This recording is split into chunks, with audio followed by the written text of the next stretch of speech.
Nós vamos seguir na nossa página 26. Vamos falar um pouquinho mais especificamente sobre a questão de predestinação. Só um pouquinho mais, porque eu considero essa uma doutrina tão sem força que eu não vi necessidade de falar tanto sobre ela, buscar muitas coisas, porque as próprias passagens bíblicas em que os iludidos se apoiam para falar de predestinação, elas próprias não dão embasamento para isso. Basta ler um pouquinho com mais calma. Não é porque aparece na Bíblia uma palavra que nós vamos criar uma doutrina. Por exemplo, a Bíblia fala a palavra predestinação. Tá bom, mas eu tenho que ver o contexto em que esta palavra aparece. Senão eu viro uma desgraça igual a universal, a mundial, a graça. A Bíblia fala da palavra pão. Tá bem, então vamos dar o pão ungido. Vai dar o pão ungido para quê? A pessoa matar fome e ir para o inferno? Eu não sei qual é o objetivo deles, a não ser ganhar dinheiro. Então a Bíblia fala de areia. Ah, tá bom, vamos dar um saquinho da areia. A Bíblia fala de sangue. Tá bem, pega aí um suquinho de uva aí, vamos dar para o povo vai dizer que é o sangue do cordeiro. Não é porque uma palavra aparece na Bíblia que ela vira uma doutrina. Aliás, todo mundo sabe disso. Só que quem escolhe esse caminho está escolhendo conscientemente o caminho do engano, da pilantragem. Porque se eu fosse um mercenário, eu estaria bilionário. Bastava fazer exatamente isso aqui. Aqui, nesse ministério, já teve gente dizendo: pastor, tem que fazer umas correntes, umas campanhas. Eu fiquei assim, eu falei: irmã, pode procurar outra igreja, que aqui nunca vai ter corrente nem campanha, a não ser de oração e estudo bíblico.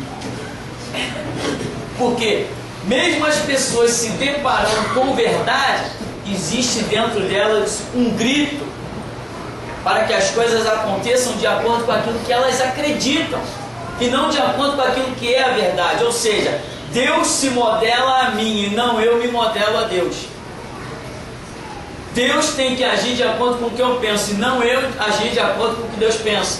É o que se passa na cabeça das pessoas.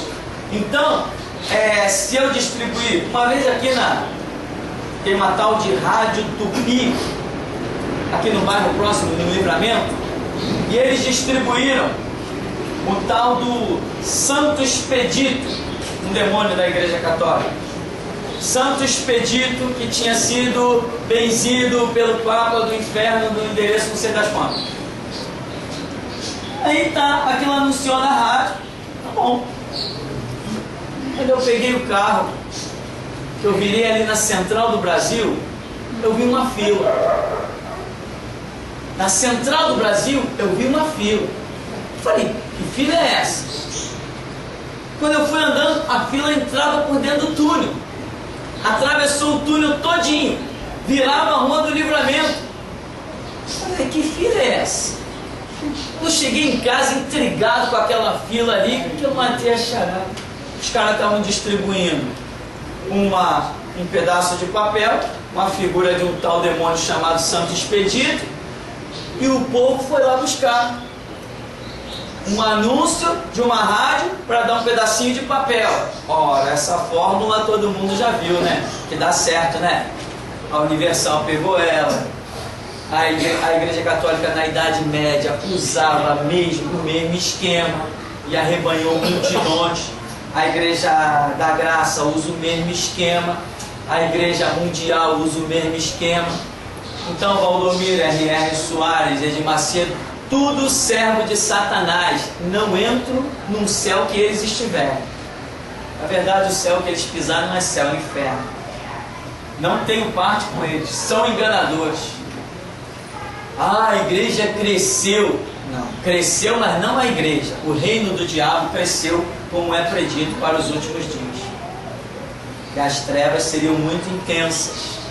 Então, essa é uma doutrina que dá certo. Ó, irmão, está aqui na Bíblia, tá vendo? E Jesus disse: vós sois o sal da terra. Então essa semana você vai levar o sal ungido para sua casa, vai temperar o seu feijão, bota no canto da sala. Aonde você botar esse sal, eu aposto, eu não estou falando que talvez não, eu afirmo que a sua vida vai mudar. Eu povo, opa, legal. Também com essa fórmula, meu irmão. Eu não nasci na verdade, eu nasci na mentira, eu nasci no engano.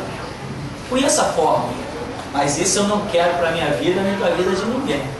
A mim não me interessa. Se eu quisesse ficar rico, sem herdar o reino de Deus, eu já estaria muito tempo, com 10 anos de ministério, eu não teria chegado só ao Japão, Alemanha, não, já teria dominado o mundo.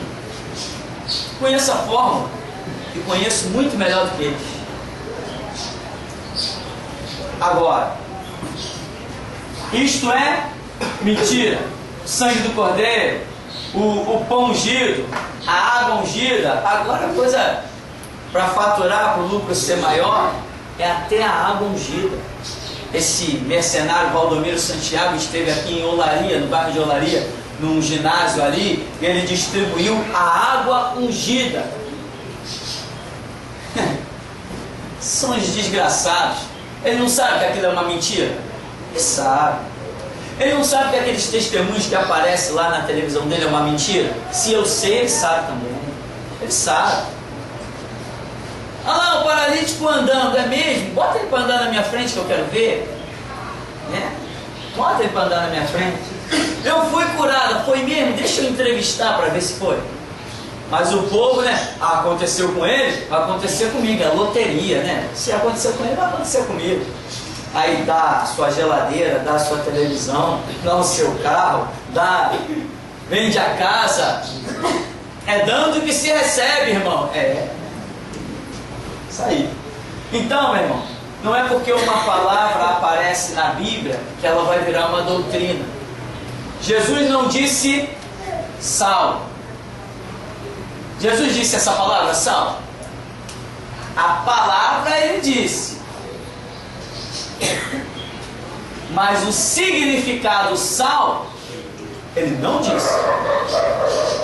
Porque quando ele diz assim, vós sois o sal da terra, opa, ele diz que eu, ser humano, sou o sal da terra. Então ele não está falando de sal. Ele está se comparando o sal a mim, ou melhor, me comparando ao sal. Então ele não está falando de sal. Ele está falando esses termos dentro de um contexto, e nós sabemos que a Bíblia é um livro espiritual, então ele está querendo me dizer alguma coisa espiritual, me comparando ao sal. Não tem nada a ver com sal. Vós sois a luz do mundo. Eu nunca vi eles distribuírem luz, né? Deve ser porque é difícil, né? Botar uma luz dentro de uma caixinha, né? Lâmpada é lâmpada, luz é luz. Então, vós sois a luz do mundo. Opa, eu sou luz? Não, eu não sou luz. Se eu botar o dedo na tomada, não acende nem o nariz. Então, eu não sou luz. O que Jesus está querendo dizer com isso? Que tipo de luz é essa que ele está me comparando? Vós sois a cidade edificada sobre o monte. Eu, uma cidade? Eu, uma cidade? Não, tem coisa errada aí. Ou seja, Jesus está falando em termos, dentro de um contexto, que eu preciso fazer o que ele disse. O que ele disse? Examinai. Nós temos que examinar para compreender. Não esqueça que examinar é termo científico, né? Examinar é termo científico. Já viu alguém decifrar o DNA de uma célula? É uma loucura, meu irmão. Entra microscópio na história, entra corante, entra provas e contraprovas. Um exame é uma coisa muito profunda, e é isso que nós temos que fazer com a Escritura. Então, esses mercenários todos sabem que uma palavra na Bíblia não significa nada. Agora, um texto dentro do seu contexto, isso sim significa muita coisa. Então, não é porque a palavra predestinação apareceu na Escritura que a Bíblia esteja falando de predestinação. Não é porque a palavra, sei lá, terra, sal, luz, isso não traduz uma doutrina. Então aqui diz, na página 26, predestinação A predestinação significa decidir de antemão e se aplica aos propósitos de Deus inclusos na eleição. A eleição é a escolha feita por Deus em Cristo de um povo para si, a igreja verdadeira. A predestinação abrange o que acontecerá ao povo de Deus, todos os crentes genuínos em Cristo. Então ele falou o quê? O que é a eleição? Aqui nós temos um barco. Vou aproveitar aqui de barquinho, eu sou bom, né? Uma fumacinha. Aqui nós temos um barco com as suas janelinhas. Como se chama esse barco? Jesus. Esse barco se chama Jesus. Então eu sou um eleito. Como? Eu aceito a doutrina da cruz de Cristo, eu aceito o Evangelho. O que Jesus faz? Me joga dentro dele, no barco. Então eu estou eleito em Cristo Jesus. Qual o destino desse barco? É o céu, é o reino de Deus. Isto é a eleição é em Cristo Jesus. A predestinação é o céu. Se eu estou no barco, o meu caminho é o céu. Mas se eu estou fora do barco, eu vou para qualquer caminho, menos para o céu. Porque o que me leva para o céu é o barco. Então eu sou eleito em Cristo para ser predestinado ao céu. Amém? Sou eleito em Cristo, se aceito a doutrina do Evangelho, sou eleito, Deus me elege em Cristo Jesus para me predestinar ao céu. Então, eu sou predestinado ao céu se eu estiver eleito em Cristo. Se eu estiver fora de Cristo, fora do barco, o barco vai seguir o caminho para o céu, mas eu não vou estar nele. É isto que a visão bíblica nos permite compreender. Tem outro detalhe, vou repetir isso, já falei isso aqui hoje. Isso não é uma questão, meu irmão, veja bem, uma doutrina errada é chamada de heresia. Heresia. Heresia, ela é uma mentira. Nós somos defensores do Evangelho, somos defensores da verdade. Então não tem esse papo, não, a tua igreja pensa de um jeito e aquela ali pensa de outro. Não aceito, não admito, e acabou a história. Não aceito, não admito e acabou a história. Tem que pensar da maneira certa. Não tem esse papo, não, mas cada um pensa de um jeito. Para o inferno, tem que todo mundo pensar igual, porque o Espírito é um só. Ah, mas você acha que está certo? Vamos para a Escritura. Agora o camarada não quer ir para a Escritura, ele não quer orar, ele só quer saber de ir na igreja e arrecadar dízimo e oferta. A vida dele é dentro da salinha contabilizando dinheiro, examinando conta bancária, é um mercenário, é um desgraçado. E vai dizer que cada um pensa de um jeito? Vai ter uma vida cristã que vai pensar de acordo com a verdade. Agora, não ora. Não, a minha igreja já tem o seu ritmo. Pô, teve pastores que me ligaram. Vários pastores de Assembleia de Deus me telefonaram. Eu estou ouvindo aqui, telefonando do celular. Estou ouvindo a sua rádio aqui, já ouço há algum tempo. Estou aqui na garagem do prédio onde eu trabalho, não sei o quê. Já tem meses que eu ouço. Você fala a verdade mesmo, é isso mesmo. E eu sou pastor da igreja não sei das quantas, não sei de onde mais. Mas eu não tenho coragem de implantar isso lá na minha igreja. Essa visão. Que eu sei que muita gente vai embora. Então ele é um mercenário.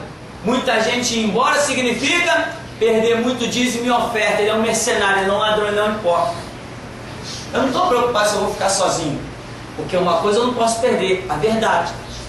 Então não importa quem vai embora. Quem deixou de ir. Eu não chamei ninguém. Quem aí eu bati na porta? Bati na tua porta? Chamei lá na tua casa? O que tu está fazendo aqui? Quem te chamou? Então, não fui eu não fui lá. Então teu compromisso é com ele. Se ele disser para ficar aí, tu fica. Se ele disser para ir embora, tu vai. Amém? É assim que tem que ser. Agora eu não posso abrir mão da verdade. Então, eu tenho que buscar essa verdade. Jesus diz, buscar-me-eis e me achareis, clama a mim e respondereis. Mas eu não quero levar uma vida cristã. Eu quero levar uma vida de igreja e não uma vida cristã. Eu não tenho compromisso na oração, eu não tenho compromisso no estudo bíblico, eu sou um crente fracassado. eu penso que sou crente. Aí quando chega a hora da verdade, não, na minha igreja a gente pensa assim, porque é hipócrita, não estuda, não ora, não busca, senão não pensaria assim. Você acha que um homem que prega a predestinação, ah não, nossa visão é assim, esse homem não tem vida de oração, esse homem não sabe o que é uma oração. Porque Deus não é injusto, se fala com a gente, por que não vai falar com ele?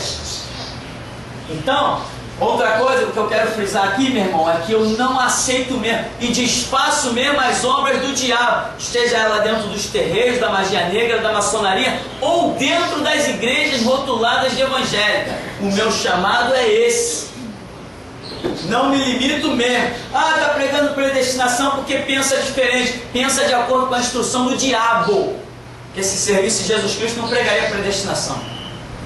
A nossa missão é que o Filho de Deus se manifestou para desfazer as obras do diabo, estejam elas aonde estiverem, dentro de Assembleia de Deus, de Batista, Metodista, Presbiteriana, estejam elas aonde estiverem, nós vamos invadir e acabou a história. Hoje a minha esposa teve um sonho, que Deus já falou comigo, já me deu uma direção. Nós vamos estar distribuindo DVDs na porta de um seminário batista. Não interessa, já mostrou gente empurrando, gente querendo brigar, gente, não interessa, nós vamos lá. É lá, a direção é lá. A direção é lá e acabou a história. Ah, mas vai procurar confusão? Vou, porque Jesus mandou procurar, eu vou procurar. Acabou a história. Tem vidas lá dentro que precisam ser salvas. Eu não estou aqui para me curvar diante de liderança, nem para abraçar líder de igreja.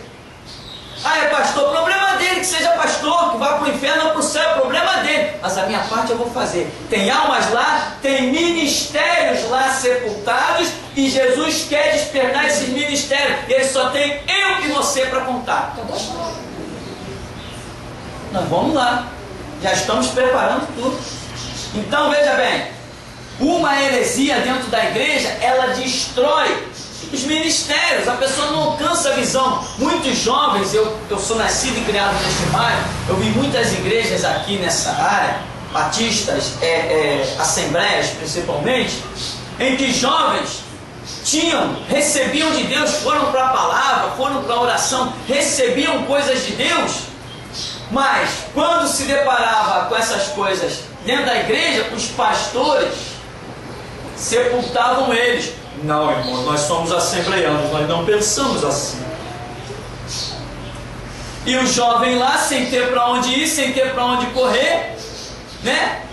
Deixava o ministério dele sepultar. As Assembleias de Deus assassinaram milhares e milhares de ministérios nesse Rio de Janeiro, que poderiam ter deslanchado aí e alcançado muitas almas para o reino de Deus. Os batistas, então, nem se fala. Quando alguém num pouquinho mais de unção falava uma linguazinha estranha lá, o pastor de púlpito, meu irmão, não quer esse negócio aqui dentro não, meu irmão, eu vi. Esse negócio de avivamento aqui dentro não, avivamento eu só acredito lá na rua. Sei lá o que ele quis dizer com isso, mas eu ouvi, foram essas as palavras. Aqui não temos esse negócio de língua estranha não. Aí a pessoa se encolhia lá no cantinho, né? Fazer o quê? Mas hoje eu falo por eles, amém? Hoje eu falo por eles. Ou achavam os mercenários que o grito dos inocentes ia ficar sepultado a vida toda?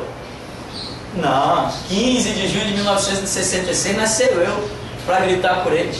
E grito, invado. A polícia não me para. Os juízes não me param. Vai ser um pastorzinho palhaço que vai me parar?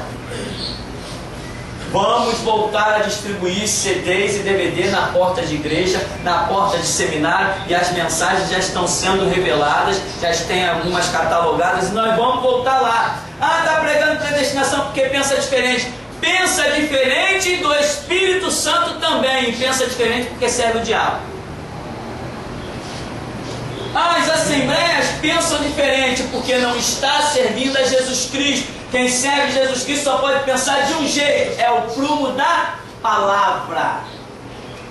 Todo mundo tem que pensar igual, porque Cristo não está dividido. Agora, não oram, não estudam, não incentivam o povo a estudar. Quando montam um semináriozinho lá, vagabundo, como tem as Assembleias de Deus, R$ 250 por mês. Meu irmão, isso aqui é prestação de carro 0 km. Um Fiat, nós estamos em um Fiat 2008, está custando R$ 249 por mês de prestação. Um Fiat Palio, 4 portas, super equipado, direção hidráulica, vidro elétrico, tudo que tem direito, está custando R$ 249 por mês. Um Fiat. Seminário teológico custando isso? Vão tomar vergonha na cara. Hipócritas, mercenários, ladrões, esses que são. Um seminário teológico não pode ter esse valor, meu irmão. Eles não estão querendo que todo mundo estude. Você pode pagar isso? Então eles não querem que todo mundo estude. E onde está a palavra de Jesus? De graça recebeste, de graça dai. Essa vai para o lixo, porque para o bolso deles só pode ir grana. Eu não me curvo, não me rendo, e não me interessa. Se alguém vai dizer que eu faço guerra, ou que eu faço paz, ou que eu semeio bomba, não me interessa. Eu vou seguir a minha missão. Enquanto eu estiver de pé, eles vão ter que me aturar. Em breve a gente volta para a porta deles. Não gostou? 190, liga para o 190, manda tirar a gente de lá. Manda. Diz, esse cara aqui já foi preso, estou querendo ser de novo. Não vou sair, meu amigo. Mas a igreja, a rua é pública, que minha identidade, vale então em todo o território nacional. Não saio, só se me algemar e me levar na força. Acabou. Mas chegar lá diante do delegado com que argumento?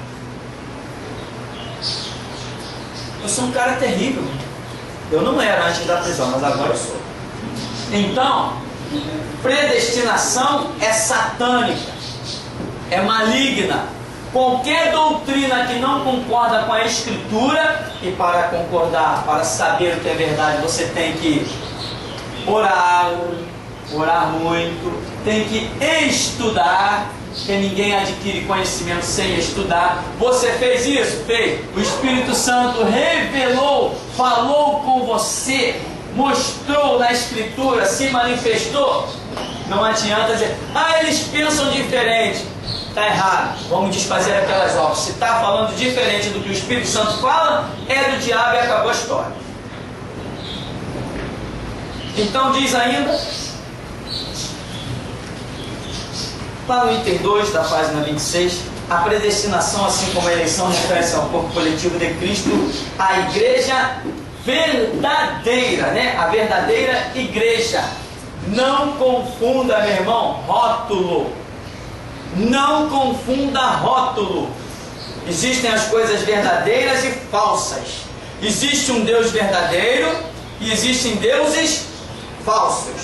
Existe a doutrina verdadeira, existem doutrinas falsas. Existe a igreja verdadeira e existem igrejas falsas. Tudo neste mundo, até Deus, existe verdadeiro e falso. Existe crente verdadeiro, existe crente falso. Existe pastor verdadeiro, existe pastor falso. Tudo neste mundo que você imaginar existe verdadeiro e falso. Até o diabo. Até o diabo. Existe o diabo que é o verdadeiro, que é o diabo realmente, e tem outros que se passam por diabo sem ser. Até isso. Tudo neste mundo existe o verdadeiro e o falso. Então não se iluda com rótulo. Muitas vezes você está olhando para um lugar que está escrito lá, igreja não sei o que lá, o reino de Deus e a glória de Deus e nomes bíblicos, e aquilo é falso. Então, aqui está dizendo que refere-se ao corpo coletivo de Cristo, essa predestinação se refere ao corpo coletivo de Cristo, ou seja, já é o corpo coletivo de Cristo, se já está em Cristo, já está predestinado, como falamos, ao céu.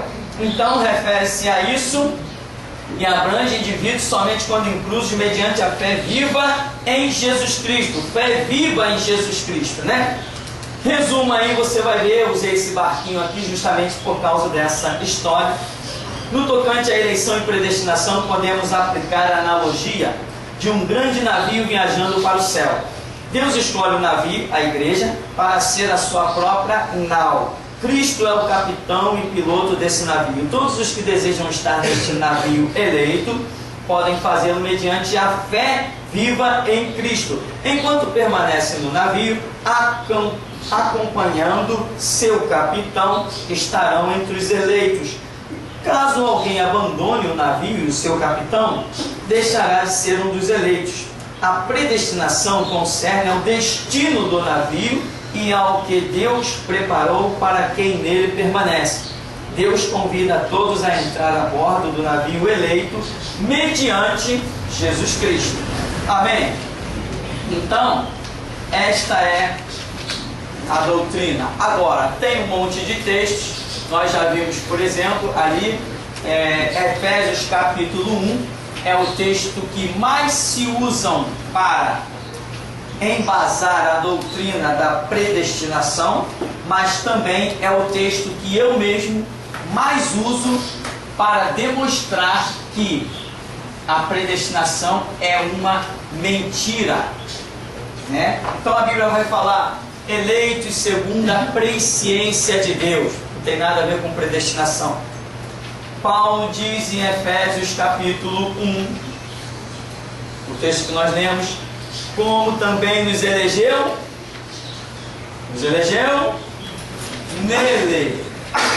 nele, e esse nele aqui é Cristo. Nos elegeu nele, antes da fundação do mundo, para que fôssemos santos e irrepreensíveis diante dele, em amor, e nos predestinou para filhos de adoção por meio dele. Predestinou por meio dele, não somente predestinou por meio dele, para si mesmo, segundo o beneplácito da sua vontade. Perguntas? Respostas? Tem?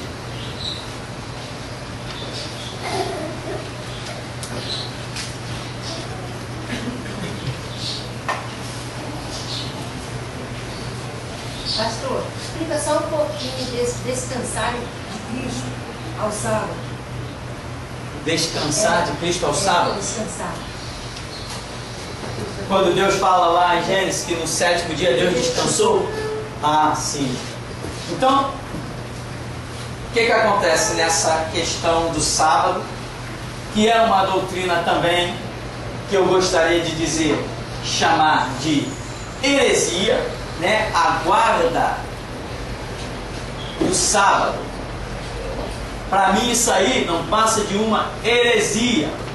Biblicamente eu não vejo nada que venha embasar essa situação. Por quê? Nós somos discípulos de Moisés? Não, somos discípulos de Jesus. A Bíblia diz que Moisés é maior que Jesus? Não, a Bíblia diz que Jesus é maior que Moisés. Então nós temos vários pontos que poderíamos neutralizar a doutrina do sábado. Primeiro, não servimos a um Antigo Testamento. Lá no Antigo Testamento, a Bíblia é enfática em dizer que a guarda do sábado seria um privilégio exclusivo para os judeus. Opa, eu não sou judeu, né? Então eu não estaria incluído nesse privilégio, vamos assim dizer. Embora hoje as culturas mudaram bastante, naquela época ninguém tinha dia de descanso. Deus criou dia de descanso exclusivo para os judeus. Uma maravilha. Mas era algo para os judeus que serviam a lei de Deus. Deus tinha um propósito do estudo na sinagoga. Deus tinha um propósito de criar outras doutrinas, os anos sabáticos, a libertação dos escravos e uma série de coisas naquela época. Então, o fato é, Moisés, eu não sou discípulo dele, eu sou discípulo de Cristo. Então nós vamos ver, se eu sou discípulo de Cristo, a Bíblia diz, se alguém está com ele, também deve andar como ele andou. Ora, quando eu vejo a doutrina de Jesus, eu vejo curando, no sábado, né? Curando de muitas maneiras, sendo recriminado pela sociedade dos judeus, porque ele está fazendo as suas obras no sábado. Os discípulos de Jesus fizeram obras que não poderiam ser feitas, como por exemplo, eles colheram, né, e comeram espigas. Quando foram reclamar com Jesus, Jesus falou que não, eles podem fazer. Filho do homem até do sábado é Senhor. Então Jesus está dando autoridade aos seus discípulos para fazerem obras no sábado. Quando Jesus dá essa autoridade aos seus discípulos, Ele dá também a nós. Cada um de nós recebe como discípulo a autoridade. Agora, se nós considerarmos uma doutrina do Antigo Testamento para que ela tenha parte no Novo Testamento, ela tem que primeiro passar por Jesus. Então, por exemplo, nós vemos várias coisas do Antigo Testamento e Jesus nem se preocupou em tocar nelas. Elas estão dentro do ser humano. O amor ao teu próximo, né? Não cobiçar as coisas do teu próximo. Jesus não se preocupou muito com isso.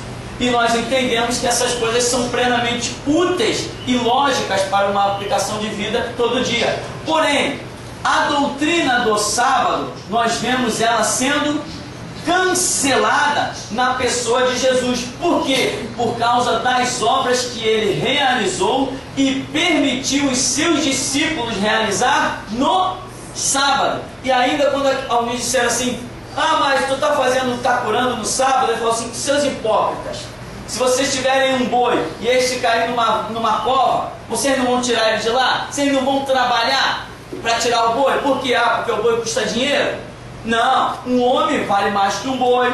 O Filho do Homem é Senhor até do sábado. Então, não existe para a Igreja de Jesus Cristo guarda de nenhum, veja bem, nenhum dia santo. Nenhum. O que é nenhum? Nenhum é importante.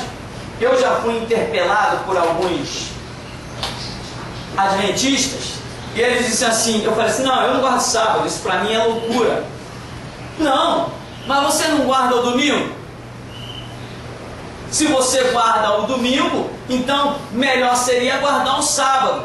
Aí eu olho para o cidadão e digo assim: e quem te disse que eu guardo o domingo?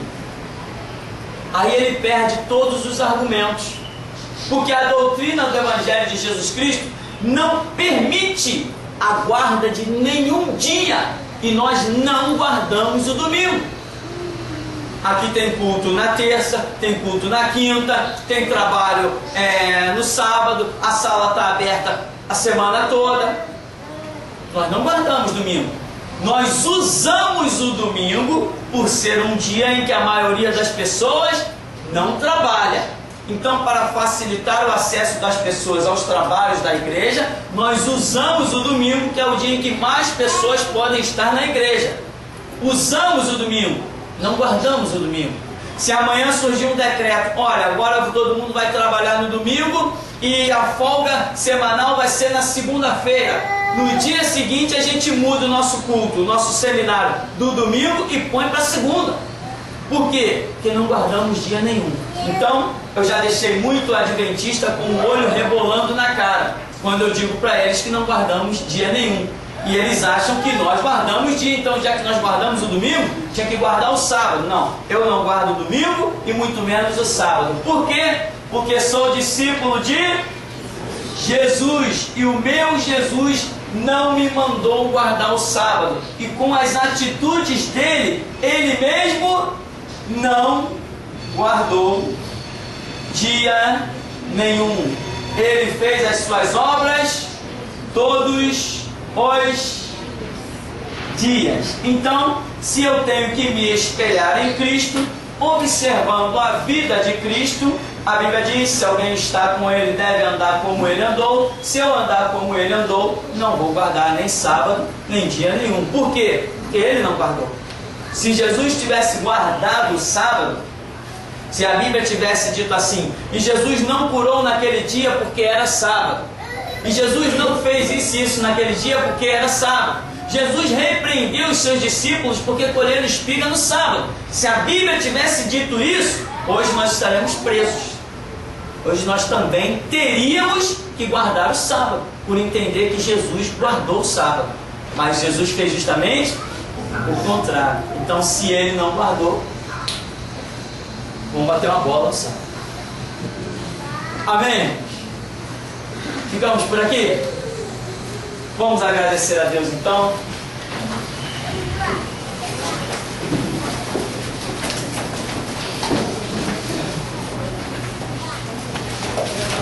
Senhor Deus vivo e poderoso, nós te glorificamos por esta hora majestosa, ó Deus, este momento tão precioso. Senhor, muito obrigado, porque em outros tempos estávamos em tantos lugares, com um vazio tão grande e terrível dentro de nós, ó Deus, buscando respostas, buscando preencher o nosso interior com falsos sorrisos, falsas alegrias, ó Deus. Mas hoje temos o prazer e a alegria de estar na Tua presença, Senhor. Hoje, Senhor, pode ser que não tenhamos, e verdadeiramente não temos nem queremos ter, o samba, a praia, o futebol, ó Deus, as orgias, Senhor, as madrugadas loucas, ó Deus, as perdas de sono. Mas, Senhor, o que temos hoje, nada se compara ao que temos. A Tua graça, a Tua paz, o Teu favor. Por isso nós te glorificamos por esta manhã estarmos aqui, ó Deus, e cientes de que estamos ouvindo a Tua palavra, a Tua verdade. E o mais, ó Deus, que nos faltar, o Senhor certamente nos ensinará na intimidade do nosso quarto, pois assim é a Tua palavra.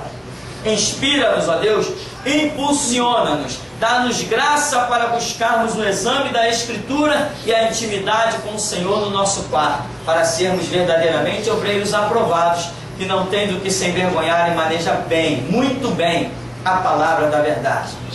Que recebamos nós nesta manhã a unção, ó Deus, não somente para nos desviarmos da mentira, mas para também desfazermos as obras do diabo, Senhor. E assim te pedimos e te agradecemos, em nome de Jesus. Amém. Amém. Vamos em paz então, em nome de Jesus.